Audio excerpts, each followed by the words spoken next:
Alright, what's up? This is the next to last part of the one tech for every character in Smash Ultimate series. Whoa! We've covered almost everyone by now. Today we're finishing off the C tier and doing some of the D tier, and next time we will finish it off with the rest of the D tier and the bottom tier gang. I hope you guys have been enjoying the series so far. If you have any cool ideas for the remaining 11 characters, please let me know down below. I love reading your comments, and also make sure to subscribe to the channel if you want to stay tuned for the next part, if you don't want to miss it. And yeah, remember the rules are that it has to be at least somewhat useful in a real game, but it also can't be something super obvious, like did you know the Belmonts can throw out their down Bs at ledge and charge your smash attack, and you'll cover, and it'll be like nobody.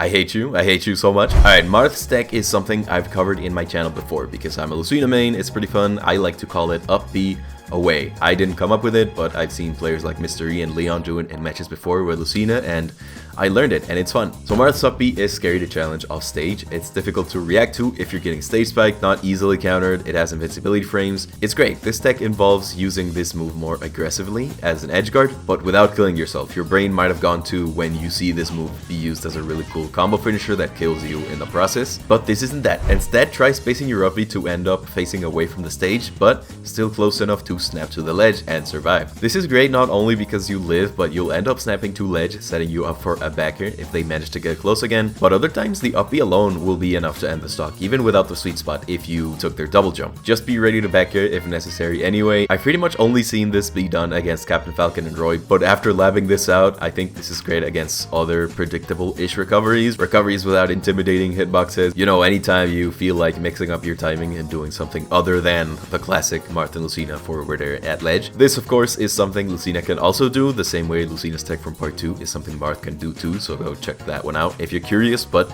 now, let's move on to Big Daddy Chrom. For Chrom, we have a really Chrom tech.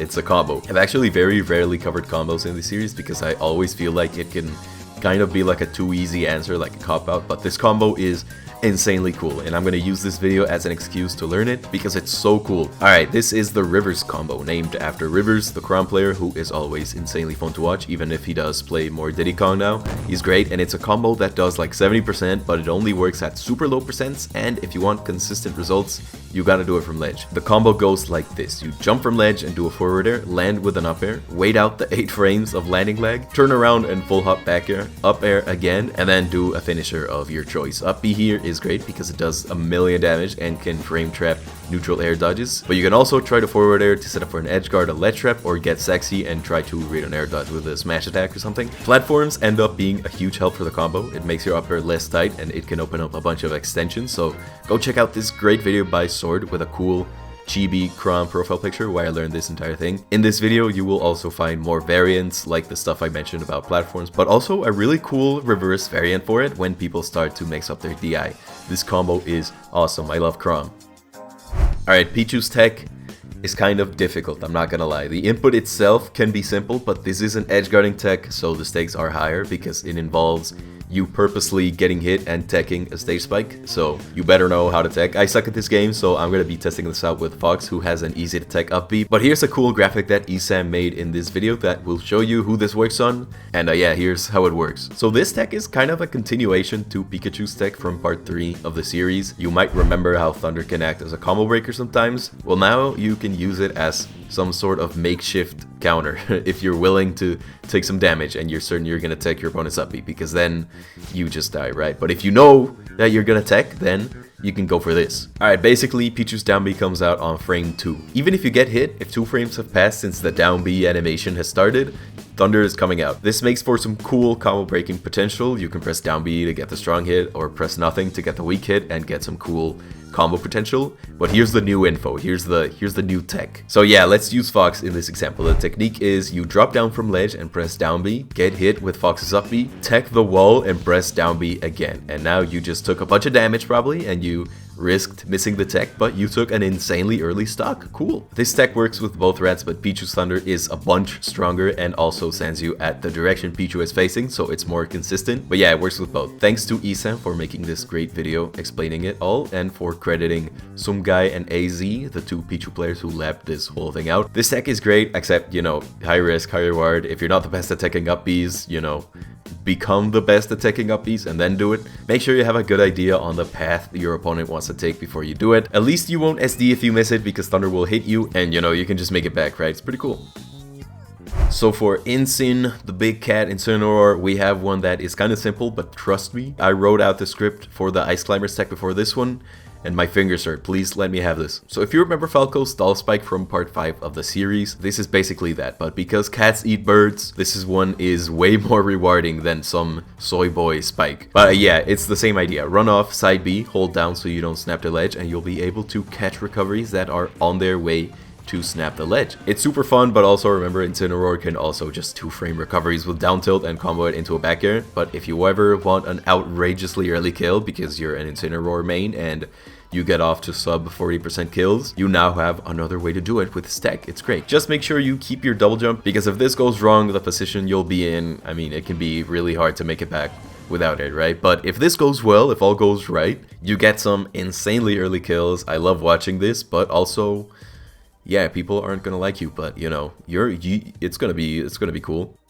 Moving on to ICs, we have the Big D setup. Big D, of course, legendary Ice Climbers player, we love him, but the Big D setup we do not love. If someone ever did this to me, I would break I would break my monitor, I swear. So let's say someone is recovering against you. Face into the stage, jump and space yourself so Nana hangs from ledge but Popo doesn't. This gives you a ledge jump. Now you can time a forward smash to come out as soon as the grab animation ends and they are open for a ledge jump, and then buffer a ledge jump side B into the stage so Nana does her move while Popo finishes his F smash animation, and then hold down and into the stage with your left stick to push the side B as much as you can into the stage, but without moving Popo. He will just chill here crouching. So this is a lot to take in, but if they get trumped, you have a 100% chance to land a forward smash. It's guaranteed. Assuming your ledge trump game is on point, this means the only way your opponent can escape the forward smash is by buffering an option as soon as they hang from ledge. But even then, a forward smash will still cover ledge jumps, and neutral get up can be covered with Nana side B. Just practice reacting to, you know, if they shield it in time. And then get up attacks are funny because Popo can just jump over most get up attacks with his forward smash animation, and the get up attack will whiff most of the time. So all you need to do is just whiff punish it with an F smash again. So it's cool. The only option that escapes this setup is a roll, but Gamer left out a cool variant of the setup that involves you yourself rolling as well and doing some desync shenanigans that I really don't want to risk getting wrong. So go check out Gamer for some infinitely better explanations for this setup. But yeah, it's a great little thing you can do. And even if you only learn the original setup, the one I described earlier, and your opponent rolls, they still can punish you anyway, because in Gamer's words, Nana will be coming in their face.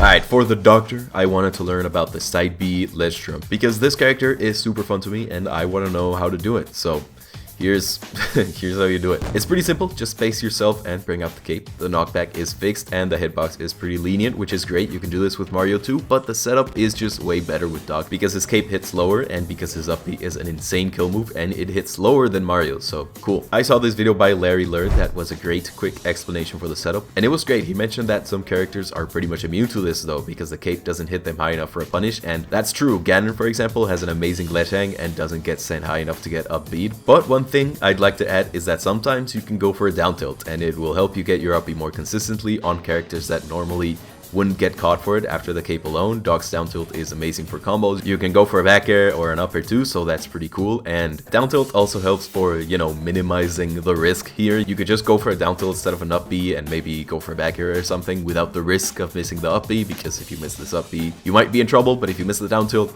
you'll be fine. So cool tech. Alright, so the plant has two techs that I'm pretty sure everyone or a lot of people inside of the plant community know about. We have Spallow and we have Drop Shot. Cool, useful, but you know this series is more about more low-key techniques, right? So I'm gonna try to find something else to keep it fresh for you guys. Alright, I asked around in the Plant Gang Discord and I found something called low LSS. LSS is long stem strike. It's plant's down B, and usually you can only angle this around 180-ish degrees when you're grounded, and angling it downwards is a little tricky because you need to be off stage, and even then there's a limit on how low you can do it. Like you can't angle it straight down, for example. A nice little workaround though is low LSS. It's a simple but tight input. You need to get as close to the ledge as you can, short hop and input a back air at the peak of your jump. I'm not sure what the physics here are. I'm guessing maybe it moves you a little with its landing animation or something. There's most likely other ways to set up for it, but the most consistent way appears to be back air.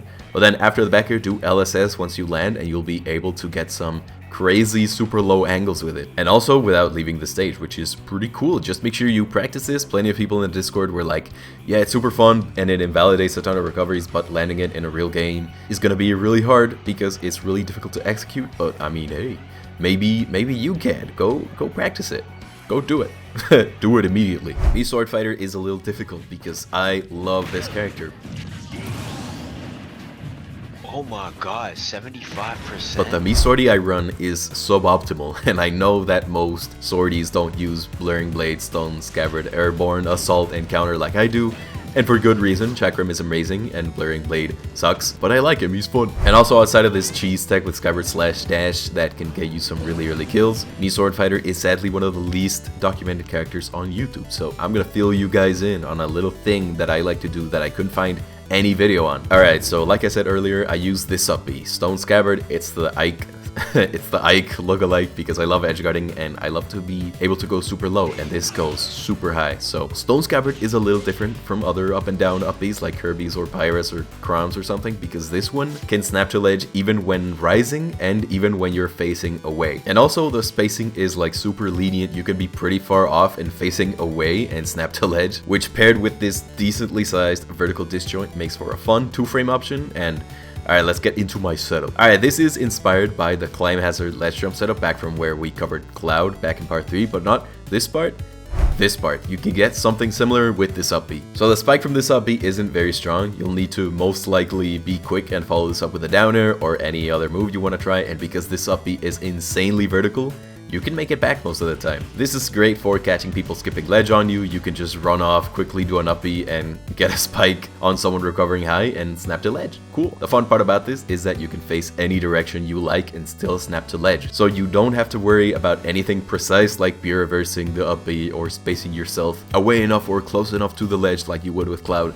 Just run off and do it. Just run off and up B, and all you need to think about is being close-ish to the ledge and you'll be fine. Using Stone Scabbard for ledge pressure is something I recently discovered and it's super fun to do. When I play Swordie, I like to be super aggressive, and this up B has good kill power. It's not safe on shield, but you can make it harder to punish if you go to ledge and you will just snap to ledge. It's really fun. I use this a lot in my low tiers only tournament I hosted on my Discord. You know, shout out if you're into fun themed tournaments or something. The link to my Discord is in the description. Let's move on. I bought my low tiers only winner fried chicken. That was the prize, so if you want me to buy you fried chicken, be sure to join the Discord. Alright, let's move on. For Kirby, we have the hammer ledge trap setup. 99% of people think Kirby side B is bad, and if you're one of these 99% of people, you would be right. You would be correct. It's not a good move, but it's not useless. It's good for tech chases on platforms, and it helps you get good finishers from jab blocks at low percents because it won't stale your forward smash. But the thing I want to talk about is a really cool ledge trap setup that AP Scarlet Sword suggested to me way back in part 2, and I remembered it. And I found this great video by Juggle Boy explaining it. Here's what I learned. So for this setup, you have to be kind of good at ledge trapping, so like remembering habits, reacting to options. Once you have it down, hammer can be an amazing ledge trap option without any risk involved, or you know, maybe a little risk involved, but not too much, and it'll cover every option if you're good. This works best on stages with platforms, but you can do it anywhere. Next time you're ledge trapping as Kirby, sit on the platform here and charge hammer. You will find that this covers so many options. Aerial hammer has like no lag and lasts for a while because it spins Kirby around and it's like 2 hits. It's cool. You can drop down and cover neutral get-ups, get-up attacks, and rolls, and because of the armor, you might be able to tank a get-up attack and punish it. Again, this works best if you're good at reacting because you can get punished for whiffing the grounded version, but at least the aerial version is pretty great. You can even punish people for trying to punish you sometimes. Just, you know, be careful. Hammer is one of those moves where it's like a noob-friendly move. It's good when you are new and bad at the game, and then it stops being good when you actually pick Kirby up for real, and then it starts being kind of useful again when you become a more technical Kirby player. It's pretty cool. For Simon and Richter, I struggled for hours trying to find some cool tech on YouTube, and I finally finally struck gold when I found Jengi, a Belmont player from NorCal who has so much cool Richter tech on his Twitter account. I didn't even know what to choose now because it's all so much and it's so cool. Please go check out Jengi's Twitter for some of the flashiest, craziest Belmont tech. But yeah, here's the one I chose. So in this video, Jengi posted back on October 2024. We see him go for Holy Water and then, and this blew my mind, not a forward smash. I'm not even making a dig at Belmont players, like, because Holy Water to smash attack is a thing they always do and it's super annoying, but like, genuinely, as someone who plays these two for fun sometimes, it never occurred to me that you can just go for another move instead of a smash attack. So yeah, I mean, for Belmont, I guess we're looking into Holy Water's combo potential. Again, this blew my mind because it's so obvious, right? But we don't think about it because F smash is just really great and really strong. This also helps because if you practice it, you can get some loops out, you can position yourself at ledge and make your finisher forward smash kill even earlier. You can also finish it with up air up smash or up air. You can do this weird thing where back air can somehow send opponents in front of you instead of behind you, and you can get a smash attack. I don't know why that's a thing, but it's a thing. You could do footstool down air and set up a tech chase. This shit just keeps blowing my mind. How have I not seen any Belmont player do this? It's so cool. And hey, I'm not pretending that this is always a better play. F smash is insanely strong and it'll kill really early. But if you're sure it's not gonna kill, if you don't want to stale it, if you landed your Holy Water at center stage or something and you know it's not gonna kill, give it a try. Take the combo instead of the smash attack. It'll make you become one of those fabled Belmont players with friends that you've heard so much about but never met. You know, next time your friends are talking shit about you behind your back, they're gonna be like, yeah, you know what? At least they have a cool Belmont. Again, this tech blew my mind. It's so fun. This isn't, I promise this isn't me making fun of Belmont players. I promise this tech isn't, hey, did you know you don't have to go for a smash tech every time? Like, genuinely, I'm not making fun of you. This is genuinely like, oh wow, I also never thought about just going for something else out of Holy Water instead of a smash attack. This is such a like mind-blowing, like glass-shattering idea. Like, oh, yeah, you can just do that instead. That's crazy. I never thought of that. So yeah, shout out to Jengi. Go check out Jengi's Twitter and YouTube accounts. I'll leave them in the description below. He has some of the coolest Belmont, you know, tips and tricks and tech and stuff. He's great. Go check him out. All right, finally for Zelda, we're gonna calm down a little because I'm still blown away from the Belmont's tech, but we have a cool confirm. We have jab into a smash attack. I've had this done before to me by people out on Elite Smash a little bit, but I looked it up on YouTube and I couldn't find it. So I did a little labbing and asking around in the Zelda Discord, and here's what I found. So yeah, Zelda is in the small club of characters that can get kill moves out of jab, and the reason we don't see this a lot, at least online, is because this requires Zelda to be close to you, which she will never intentionally do unless she knows you're gonna jump over Phantom or something. But once you find a good Zelda, they do this sometimes, and it looks really cool, and all you need to do is jab once at around above a 90-ish%. Jab into forward smash isn't a true combo at high percents, but I guess you could still try it, even though down smash is also amazing, is really strong, and is a true combo, and it sends at a really scary angle. And I did some labbing. You can't get up B, and that's all the labbing I did. But, you know, jab down smash, go do it. It's fun. Alright, cool. We're officially almost done with the series of one tech for every character in Smash. I hope you guys have enjoyed it so far. Finishing with Zelda means we only have these 11 characters left to cover. Like I said at the start, I'd love some cool input and suggestions for upcoming characters. Please make sure to like the video if you thought it was cool. I'm a cool guy. And subscribe if you want to be here for the next episode, where again, I will end the series with the rest of the low and bottom tiers. See you guys later. I'm gonna play some Richter and get Nair out of down B like a cool person.